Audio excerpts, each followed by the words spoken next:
into Amy. "Honey?" I asked, "Are you asleep?" Amy shook her head and mumbled something unintelligible. "Can I ask you a question?" "Him." I took that as agreement. "Can you tell me, after almost 25 years of marriage, why your sex skills have suddenly improved?" Still half asleep, Amy muttered, "I've always loved your device." I watched Amy. She was relaxed and curled up with her back turned to me. She was hugging her extra pillow. "Yes, you sucked. You gave me oral caresses as foreplay, but you never enjoyed it. Why the sudden change?" Amy rolled over onto her other side, still clutching the pillow tightly. She flashed her sexy blue eyes at me, smiled broadly, and said in a flirtatious voice, "I didn't hear you complaining." I smiled back at Amy, my best friend and the woman I've adored since we met at a backyard summer party over 2 decades ago. "And I'm not complaining now. I'm just wondering why, after you let me finish twice before we were married and never let me finish you differently again, you let me do it twice more, in 1 week, 25 years later." Amy woke up and asked, "What's your problem, Chris?" "I'm just asking a simple question, Amy. For 25 years, you've been performing oral sex on me without much enthusiasm. It was a chore at best." Amy sat down on the bed, and I continued, "And tonight you put on a show." I was just wondering where this sudden enthusiasm came from. Amy got out of bed and stood with her arms at her sides, staring at me. "We can go back to the old way if that's what you prefer." Welcome to the Incub channel. Dive into the world of human relationships, mistakes, and right decisions. Don't miss out. Subscribe and join our growing community. Amy was angry, and I suspected she'd be even angrier. "No, I like your new skills." I wanted to get to the point, so I continued, "You're almost as good as some of my old college girlfriends." Amy's face flushed red with anger, but before she could comment, I said, "But you still haven't answered my question. Were you reading the article or having intimate conversations with your girlfriends, or perhaps you had some hands-on training?" "What the hell are you accusing me of?" Amy was furious. I calmly told her I wasn't accusing you of anything. "I'm just looking for an explanation. You hated doing this. I'm wondering why." Amy grabbed her pillow, headed for the door, and on her way out of the bedroom she shouted angrily, "You don't need to rack your pathetic brains over it anymore, because I'm never doing it to you again."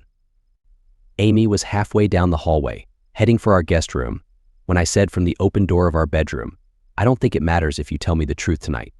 I'll find out tomorrow." What the hell is that supposed to mean? It means, I told her slowly, that the private investigator I hired almost 6 weeks ago has finished his report. I'm meeting with him in the morning. I suspect your new and improved skills will figure prominently in the report. As I closed and locked the bedroom door, I saw Amy's jaw drop. Amy's moaning, sobbing, and pleading continued for over an hour as I lay in our double bed crying into my pillow. Amy and I get up early. Since I didn't want to talk to her, I set my alarm for 3 in the morning. I got dressed in my gym clothes and was out of the house in 5 minutes. My workout that morning was 2 hours long and I was exhausted. I showered, dressed in the clothes I had folded the day before in my car. I settled at a table at my favorite breakfast diner just before 6. I was 2 blocks from my office. After I ordered my coffee, I turned on my phone and I was immediately inundated with notifications of text messages and voicemail emails from my whore wife. I ignored the messages and texted my boss. "Can you meet me at Lucy's before work? Take your time." 30 minutes later I received, "Sure at 7:30. Talking to Stacy." Stacy flew into Lucy's, looked around, and when she spotted me, she plopped down on the bench across from me. She ordered a coffee and a bagel to go and then looked at me. Stacy's eyes bulged and stated, "You look like shit."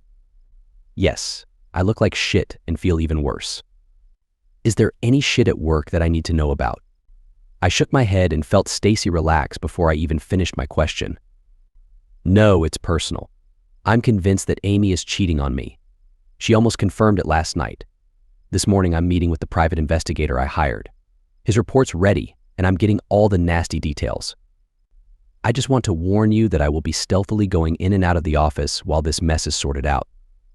Stacy sat in silence and gathered her thoughts.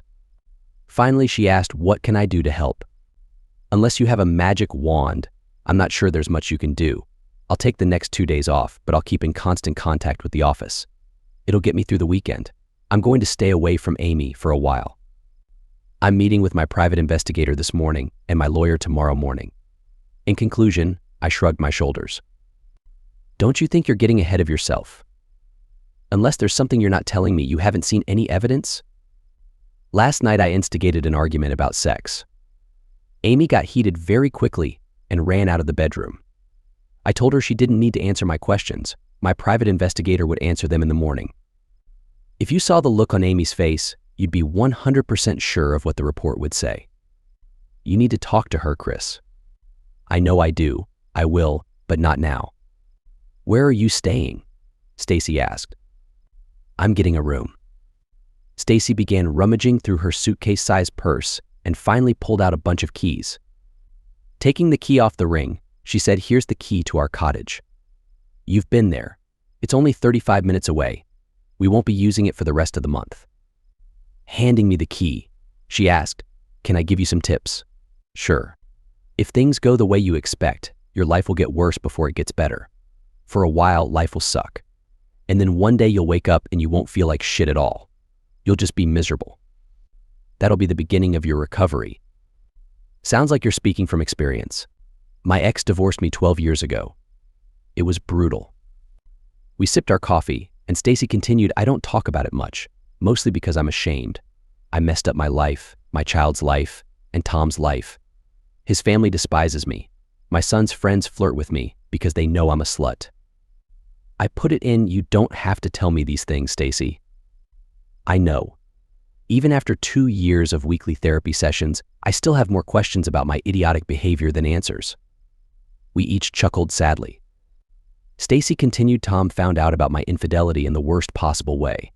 He tested positive for an STD. I infected my husband and best friend." I couldn't find the words, so she continued, "It's only getting worse, if that's even possible." I panicked and blamed Tom, saying he was the one who had infected me. We both knew, hell, everyone knew I was a cheater. "Why would you do that?" Stacy stared at the countertop and admitted, "Because I could. Because I wanted to feel sexy again. Because I wanted to have a nasty secret. Because I liked illicit, anonymous, rough sex." She explained, "I travel for business, just like you. Once or twice a year I'd meet an interesting man and invite him to my hotel room. In retrospect, it seems so silly." The silence continued until Stacy asked, "Have you ever cheated?" "No, honestly, I've never been tempted. Don't get me wrong, I'm no angel. I like flirting and I like knowing that women find me attractive, but I've never thought about betraying Amy." "Why do you think that is?" "It's just the way I am." Sex with Amy was pretty vanilla. She doesn't like to experiment. But a casual date with Amy is always better than the kinkiest one-night stand in college. "What made you suspicious?" "Amy and I have always had an active sex life. Even after 25 years, we get naked 2 or 3 times a week. In the last few months, Amy has gotten a little more aggressive, a little more adventurous, a little more, but..." I shrugged again. A couple months later, with a growing lump in my stomach, I hired a private investigator. I'll know the results in a couple hours. "I bet Amy will call the office looking for you. What should we tell her?" "Tell her I'm taking a little vacation and won't be back in the office until next week." Stacy paid our bill along with her bagel. She leaned over and gave me a big hug and said, "Hang in there. Let me know if there is anything I can do for you." Our daughters, Julie and Kate, were juniors at the University of Connecticut. Julie was exactly 9 months older than her sister. Kate was allowed to skip 4th grade, and as a result, she graduated from high school in the same class as her older sister. Julie followed in my footsteps and majored in electrical engineering. Kate majored in chemistry and planned a career in medicine.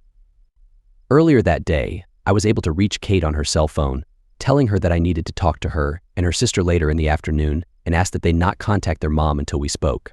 Talking to Julie and Kate. "Dad, what the hell is going on? Mom has called each of us a dozen times and must know we're dodging her calls." I kissed Kate on the cheek, hugged Julie, and led them to a table in a quiet corner of the UCLA Student Union. "You look like shit, Dad," Julie remarked. For the first time in weeks, I laughed heartily as I realized those were the exact words my boss had said earlier in the day. "Yeah, you're not the first person to notice." It was Kate's turn, and she said, "Just tell us, Dad. We're worried. What's going on?" I rehearsed in my head how to answer that question, but found no words when it came time to speak. Instead, the sobs I'd been holding back since I met with my private investigator burst out with a fountain of tears. Both girls jumped up from their chairs and rushed into my arms. My girls held me tightly until I was able to get my very strong emotions under control. "I'm sorry to have to tell you this, but I'm filing for divorce from my mom. She is having a long, ongoing affair with a coworker." Julie started it, but Dad, you. She couldn't finish her thought. Julie, yes, baby. I'm sure of it. I have proof. Julie's jaw dropped and Kate started to cry. Julie spoke next. "Daddy, I want to see proof. I know you're not lying, but I need to see it. Earlier in the afternoon, I took one picture, which was horrifying but one of the least offensive, and separated it from the rest of the private investigator's report. I pulled out a picture of their mom and Mike Brooks walking out of the house their real estate firm was trying to sell. Michael and Amy were standing on the porch kissing. The girls looked at the picture together, and Julie started, "Daddy." "Honey," I interrupted, "I have pictures, videos, text messages, and emails. I'll never show any of you, but I've seen them. They are horrible." At this point, both girls were sobbing. Kate asked through her tears, "Are you really going to divorce Mom?" "Girls, at this point, I don't see an alternative. I know I've never been a perfect husband or father." I brushed aside their protests and continued, "But I've tried to do the right thing. Most of the time I succeeded, but sometimes I was wrong. My mistakes were never intentional, and I always corrected them immediately. I have put everything I have into my marriage and family. I have nothing more to give, and it seems Mom needs more." The girls stopped crying and listened intently to my words. "I still love your mom, though not as much as I did 6 weeks ago when I had my suspicions. But I don't like her very much. I certainly don't trust her, and I can't imagine ever being able to trust her again. Worst of all for me is that I've lost your mother's respect. She has humiliated me in the most horrible ways possible, and she doesn't care." The brief silence was broken by Julie's cell phone ringing. We looked at the phone screen and saw Mama. Looking at Julie, I said, "Don't." Before I could say anything else, Julie grabbed her phone and angrily replied, "I'm sorry, Mom, but Kate and I don't have time for you. We're comforting our grief-stricken father. If you need someone to talk to too, just call your sex buddy." We could all hear Amy's hysterical scream as Julie hung up the phone. When the phone rang again, Julie immediately turned the phone off and Katie followed suit. "I'm sorry you find yourself in the middle of this horrible mess. Your mom, she's still your mom. She loves you and you know it. I expect things to be difficult between you and your mom, at least for a while, but I also expect you to treat her with the respect she deserves." When the girls started to protest, I raised my hand. "I'm not asking you to accept her infidelity or the irreparable damage she's done to our wonderful family, but we're all going to have to learn to live with it." I shifted my gaze from one of my girls to the other and continued, "She is your mom, and you need to accept and love her, warts and all, just as you need to accept me, in the same way." After leaving the UCLA campus, I stopped at a burger joint for a bite to eat and a well-deserved craft beer before heading to my parents' house. I rarely visit my parents unannounced, and as I sat in the driveway of their house gathering my thoughts, I saw their front door swing open. Dad stepped out onto the porch and Mom followed at his heels. They watched me together as I sat in my car. I gathered my courage and got out of the car, and as I started up the walkway in front of the house, Dad headed toward me. Dad and I met halfway, and he enclosed me in a tight bear hug. The strength I was trying to muster left me, and I unashamedly burst into tears into Daddy's shoulder. "Your mom and I don't know what's going on, but Amy's desperate phone calls alerted us that there was a problem. We expected you to show up tonight." Talking to Mom and Dad. After I told my parents about Amy's affair with her coworker, my mom asked, "Do you think counseling can help you deal with this problem?" My mom had always been an optimist, and truth be told, she considered Amy her daughter. Tears streamed down her cheeks as I shook my head and said I have no desire to see a psychologist. "I'm not perfect, but I treated Amy and the girls like queens.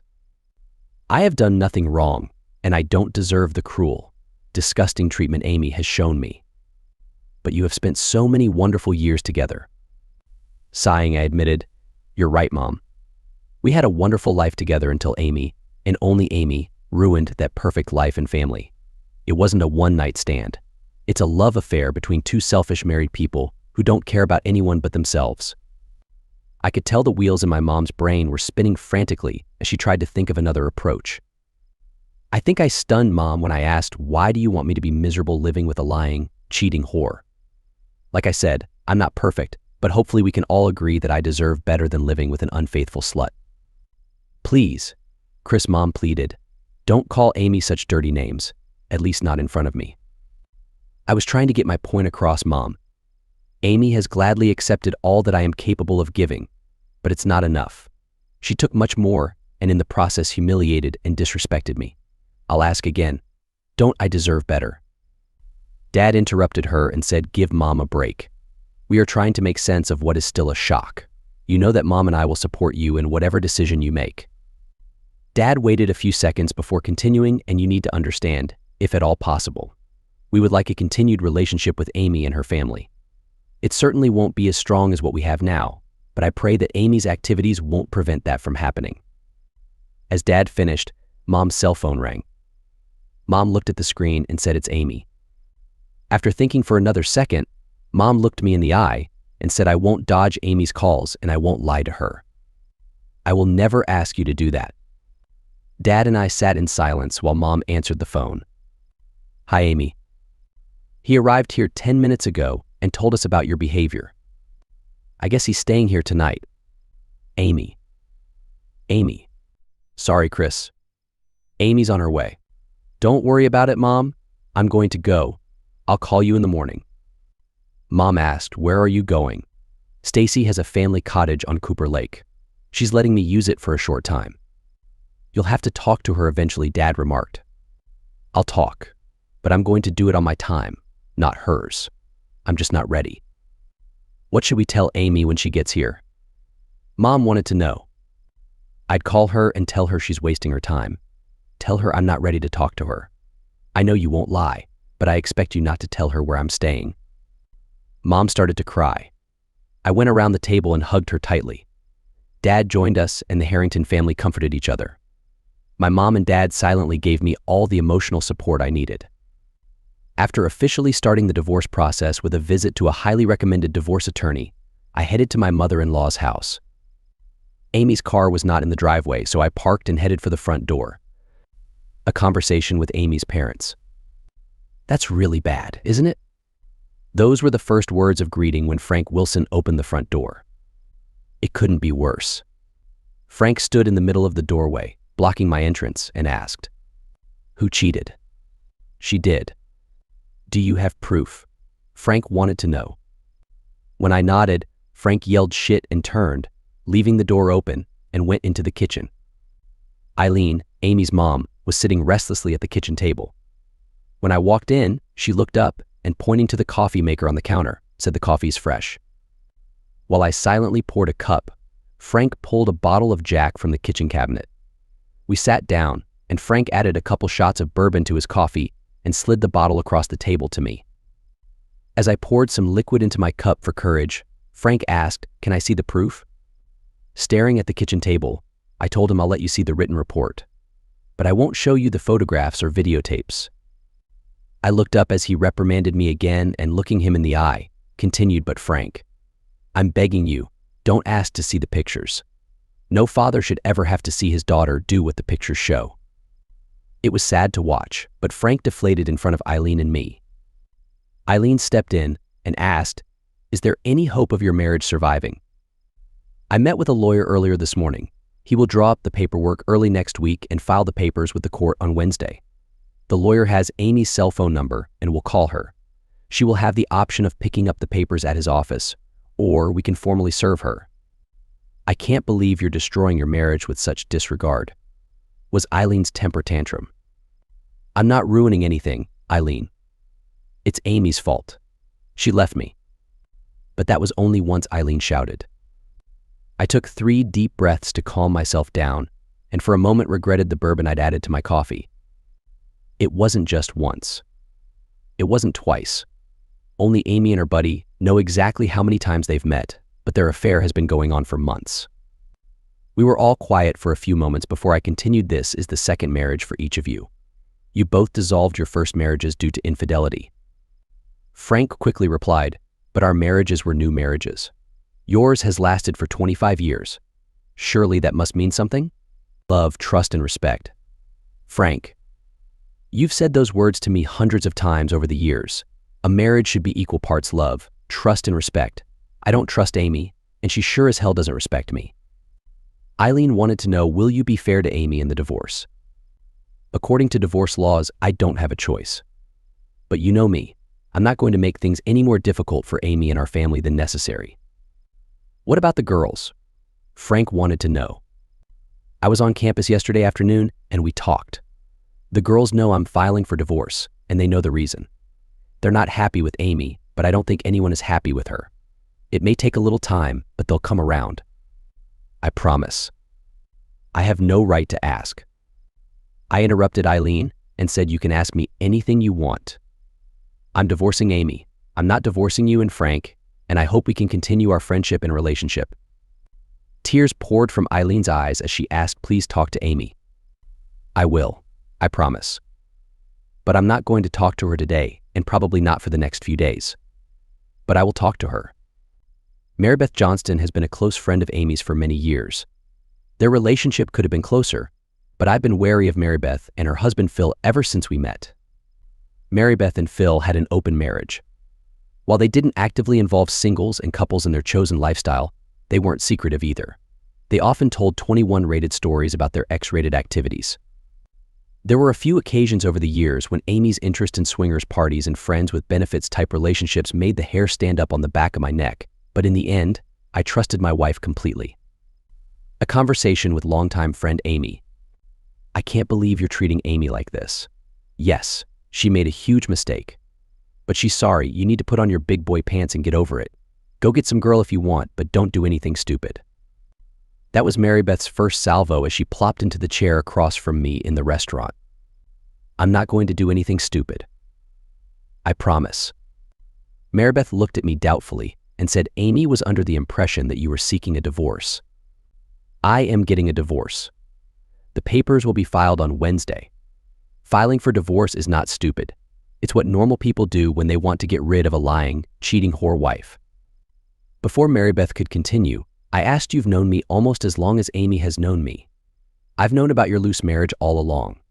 When have I given any indication that I would put up with an open marriage or an unfaithful wife? Marybeth was stunned and said, without addressing anyone, this is such a nightmare. My immediate response was, it's a nightmare. It's a nightmare for Amy, for me, for our children, family, and friends. Marybeth, it's about to become a nightmare for you and Phil too. Coming to her senses, Marybeth bellowed, of course, it's a nightmare for Phil and me. We've all been friends for years. I just smirked at Marybeth as my threat flew past her head. What she asked. A flustered what? I had a private detective investigating Amy's suspicious behavior. Continuing to press on, Marybeth replied, yes, so what? He caught her cheating. The private investigator's report listed the contents of all text messages between you and Amy over the past 6 months. Marybeth was trying to digest the information when I said, I know Mike was a member of your swingers group before he got married. I know you told Amy that he has a big device. When you found out he was working with Amy, you advised her to sleep with him. I know that Amy kept you in the loop about their weekly dates. I know every fucking sordid detail, you pathetic bitch. Marybeth jumped up and said, listen, Chris. Before she could continue, I said, every action has consequences.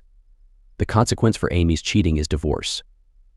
The consequences for you and Phil won't be as painful, but I'm going to do everything I can to ruin your lives. How the hell are you going to do that, asshole? Smiling for the first time, I said, I'm glad you asked. I reached into my back pocket and pulled out a folded piece of paper. I defiantly unfolded it and said, I'm going to send this email to a few people you and Phil know. Marybeth reached across the table and snatched the paper from my hands. She read, subject Marybeth and Phil Johnston ruined my marriage. Friends, A. My name is Chris Harrington. For almost 25 years, I have been married to Amy Harrington. With the exception of the last few months, my marriage has been perfect, at least for me. Due to the direct influence of Marybeth and Phil Johnston's open marriage, my wife cheated on me, and I'm filing for divorce. A 25-year marriage has been flushed down the toilet. I am writing this letter as a warning lest other marriages be destroyed by Marybeth and Phil's cavalier attitude toward marital fidelity. My wife cheated with a swinger, a friend of Phil and Marybeth. Marybeth encouraged the relationship and told my wife Amy that she would never forget it. Marybeth is right. My wife will never forget her affair as it led to the breakdown of our marriage and the destruction of our family. Whether you have a personal, business, or social relationship with the Johnstons, please be aware of their total disregard for marriage vows and their willingness to sabotage your marriage. Perhaps if I had chosen our friends more carefully, Amy and I would not be divorced. Respectfully, Chris Harrington. Marybeth hissed, "You bastard. We'll sue you if you send this to anyone." I grinned and replied, "My lawyer reviewed the email and text messages from the private investigator's report. He concluded that everything in the email is true." "Who the hell are you sending this to?" "I have an email list of all the teachers and administrators in your school district, as well as the members of the Board of Education. I have 38 names and email addresses of Phil's staff. Granted, there are over 300 people working there, but I suspect the email will be passed around. Your country club and church members will get a copy. There are several other organizations that you or Phil are involved in. They will get copies too." Marybeth sat with her mouth open. I told her, "You can keep this copy for yourself so Phil can see exactly what is being sent. Have a nice life, you filthy piece of shit." As part of the private investigator's report, I was informed that Lucy Brooks, wife of Michael Mudak Brooks, took her children to Willowbrook Park every Saturday morning to play. At the park, she and her kids would meet the usual group of moms and toddlers. A conversation with the douchebag's wife. Upon recognizing me and my greeting, Lucy said, "Chris, I haven't seen you since the corporate holiday party. What a nice surprise." "It's good to see you, Lucy." 7 moms stared at me as I continued. I recognized that our meeting is no accident. "I hope we can talk privately for a few minutes." Lucy nodded happily and said, "Of course." "Of course." But after a moment, she noticed that my behavior didn't match her cheerful mood. She asked, "Chris, that's all?" She stopped and stared at me as the first glimmer of understanding appeared on her face. Lucy had gone noticeably pale. The friendly faces of her friends expressed either concern for Lucy or anger that I had somehow upset their friend. "Are you okay?" the chubby blonde sitting next to her asked. Lucy didn't answer her friend right away and only came out of her brief trance when the other mom asked sharply what's going on. I'm fine. Me, I guess we need some privacy." "That would be best." "There's a good chance that's not going to happen." The slender and very attractive redhead jumped to her feet, her angry gaze darting back and forth between Lucy and me. "Chris, this is my overprotective older cousin Aggie." "Aggie, I'd like you to meet Chris Harrington." Chris' wife and Mike work together. I suspect Chris wants to talk to me about the female intuition issues you think I've imagined. "Ladies, Aggie, how about Lucy and I sit at the picnic table under the tree?" I pointed to a spot about 15 meters away from us. "That should give us the privacy we need, and we won't be too far away." Lucy stared dully at the ground for a few moments. As she began to rise to her feet, silent tears ran down her cheeks. Aggie jumped up to her cousin and hugged her tightly, and both women sobbed together. As they parted, Aggie's angry look was replaced by sadness when she saw my wet eyes. I said to Aggie, "I didn't just bring bad news. I'm stuck in the middle of this mess with your cousin." With Lucy by my side, we moved on our way. After walking only a few steps, Lucy stopped, turned around and said, "Aggie, are you taking the kids home with you?" She replied, "Of course, Lucy. They can stay for the weekend if they need to." Aggie smiled sadly and nodded. Lucy and I sat across from each other at the picnic table, and I asked, "How long have you known?" Sighing, Lucy said, "Unfortunately, this isn't my first rodeo. We got married a little later than most and had kids almost immediately. After our second child, Mike had a vasectomy. His first affair started 6 months later. The second started a year after our first run-in. This is the third strike. I suspected things had gone south within a month. I'm struggling with the thought of divorcing Amy. I know that will be the end result, but I keep doubting myself. Can you tell me why you stayed with Mike after his first 2 affairs?" "Mostly because of the kids." "Oh man, it's totally about the kids. I grew up raised by a divorced, angry mom and a dad who comes over once a week. I didn't want that for my kids. I still don't want it, but it's their future. Luckily, I have a strong family in the area, and I will get a lot of help. I guessed what Lucy's answer would be and nodded understandingly. I asked, do you know why Mike is cheating? It was Lucy's turn to nod. He enjoys turning good girls into bad girls. I wasn't a virgin when we got married, but I was very naive when it came to sex. Mike was my lover and my teacher. He had high expectations of me and rewarded me, mostly with incredible orgasms when I met his expectations. I love being his slut, but I want it to be in a loving and faithful marriage. Lucy continued, do you have proof? I pulled out a thick envelope and held it out to her. I'd like to suggest that you give the proof to your attorney and don't look at it. Mike and Amy are not very nice to us during most of their meetings. There's nothing in there but heartbreak. What made you suspicious of Amy? I grinned and said, obviously, Mike had the same expectations of Amy. Like a good dog, she enjoyed the tricks she learned and shared them with me. As we sat here, I decided to stay at Aggie's house for the weekend. I know it's a lot to ask, but could you take me home so I can pack for a few days? Before I could agree, Lucy said I should warn you. Mike will be home. No offense, but I'm not worried about your asshole husband. I'm happy to take you home. After making arrangements with Aggie, Lucy came back to me and we headed to my car. The drive to her house passed mostly in silence. When we pulled onto her street, she pointed to an SUV parked at the curb and said, pull over next to that truck. I did as commanded and watched Lucy wave to the driver. She looked at me, pointed ahead and said, it's a white Colonial, 5 houses down and to the left. As I pulled into the driveway, the SUV pulled up behind me. Mike was in the middle of the front lawn pushing a lawnmower. It all happened quickly. Mike waved to Lucy as she got out of my car. 2 women quickly got out of the SUV. They sandwiched Lucy between them and led her to the front door. A very large man walked behind the women. After they entered the house, the man stood in front of the entrance, protecting them. An elderly man got out of the SUV at the same time I was getting out of my car. He approached with his hand outstretched and said, I'm Larry Green. Lucy is my daughter, talking to an asshole. I stood in the open front door of my car with my hands on the hood and looked across the car as Mike walked in my direction. Chris Harrington, what is Lucy doing to you? Mike was visibly shaking and pale. I met her in the park this morning. I had a package, a very large package from my private investigator that I wanted to share with her. Before Mike could respond, Larry said, you're a piece of shit, Mike. You were born a piece of shit and you're going to die a piece of shit. You just lost the only useful and worthwhile part of your worthless life. It's all bullshit, Mike wailed.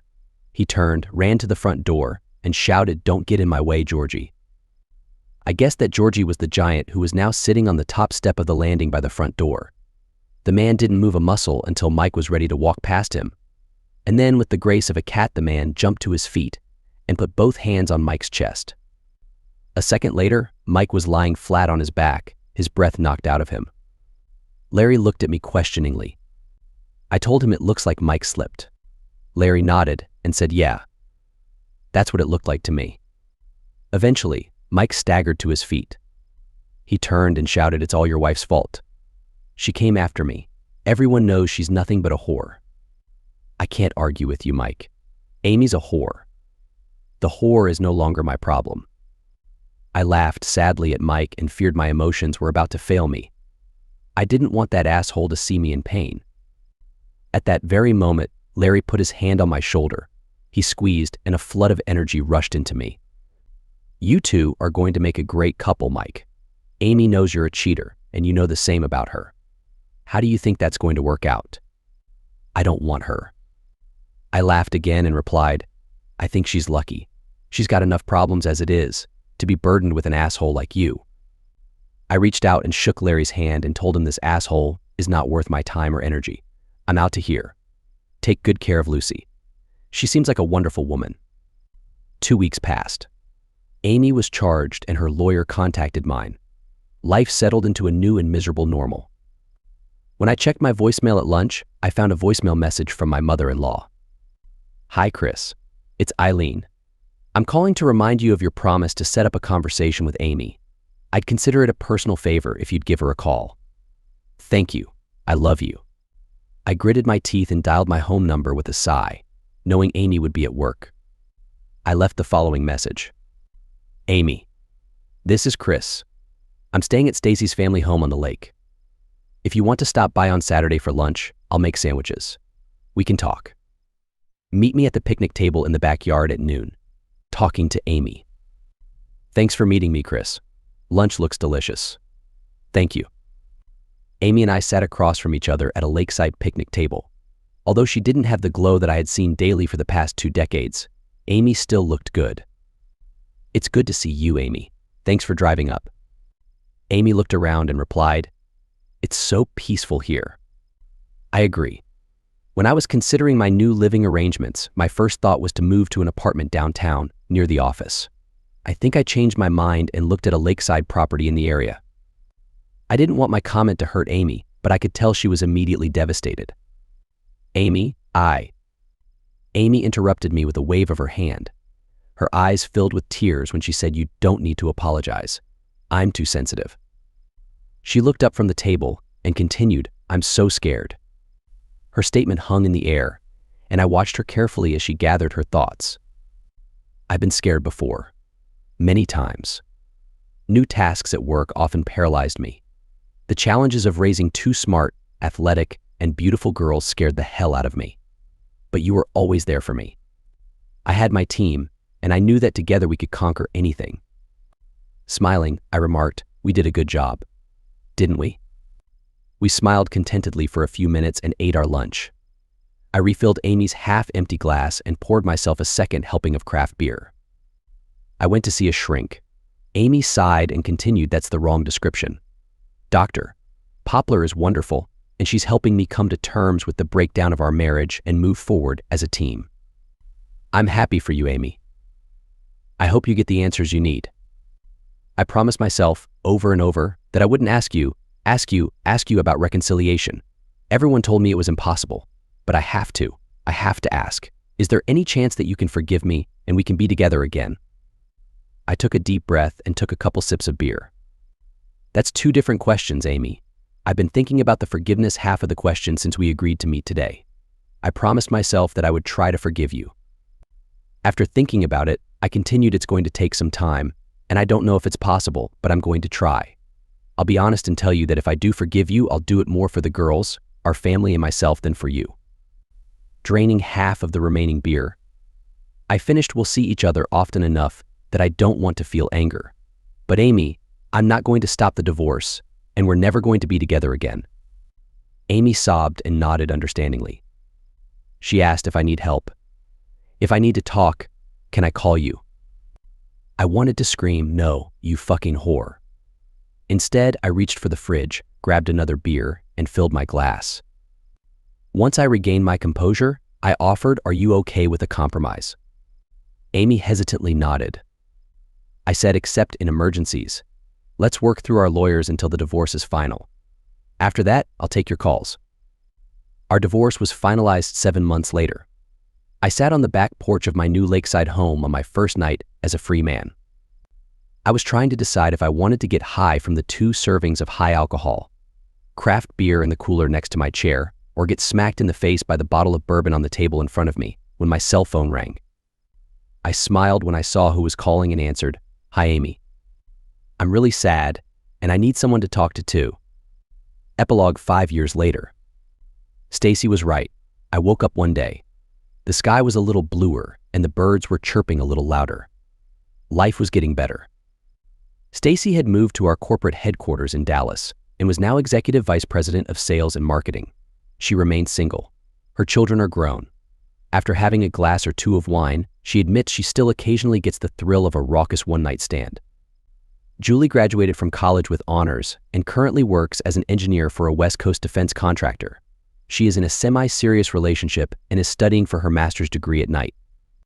Julie has a great relationship with Amy and me, and she has weekly conversations with each of us. We call Kate the mole since she has no personal life. After high school, she worked for a pharmaceutical company for 2 years before being accepted to Johns Hopkins Medical School. She is engaged to another mole and medical school student, and they spend their days and nights studying and taking classes. I talk to Kate weekly, but initiate all calls. Kate rarely talks to her mom.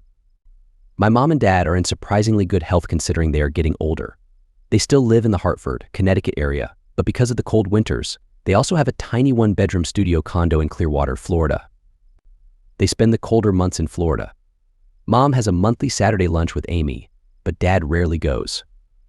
Frank and Eileen are also doing well, although they each have a few serious health issues. Frank and Eileen take turns seeing Mom and Dad and invite each other to weekly dinners. Marybeth and Phil moved to the Midwest about a year after our divorce. Mike followed them out of town 6 months later. Good riddance. Assholes, every last one of them. Lucy and her kids are doing well. It took a while before she started dating, but once she took the plunge into the dating world, she became very popular with the enviable bachelors. Lucy set very high standards for her gentleman friends and eventually found Mr. Suitable. They just celebrated their first anniversary. I'm guessing, judging by the constant smile on everyone's faces, that they still consider themselves newlyweds. Amy seems happy too. With the exception of a very strained relationship with Kate, most of her other relationships have gotten better. She's been dating a gentleman for 6 months now, and the last time I talked to her, she said he might be the one. I have my fingers crossed and hope she stays happy. And me? I'm doing well too. I took Stacy's place as unit president when she left for Dallas. My responsibilities are fine. 2 years after my divorce, I met a familiar face. My cousin Lucy Eggy and I were at the graduation party of our mutual friend's daughter. We talked several times throughout the day, and as the seniors began to leave the party, Eggy grabbed my hand and said, "Let's go out for a drink." I admit that Aggie can be a bit bossy. For example, last night I got home from work around 6:30. Eggy came home before me by only a few minutes. She was lying on the kitchen table with her work skirt pulled up her back and her black panties down to her ankles. Aggie's long, taut legs were spread wide, forming a V. With fire in her eyes, she looked over her shoulder and ordered, "Come to me right now. I want you to take me right now." I obeyed her command. We finished together. And during lunch, as she does almost every day, Aggie came into my office and locked the door. I hurriedly ended the phone call and joined her on the office couch. We turned into a leisurely 69 pose and enjoyed each other.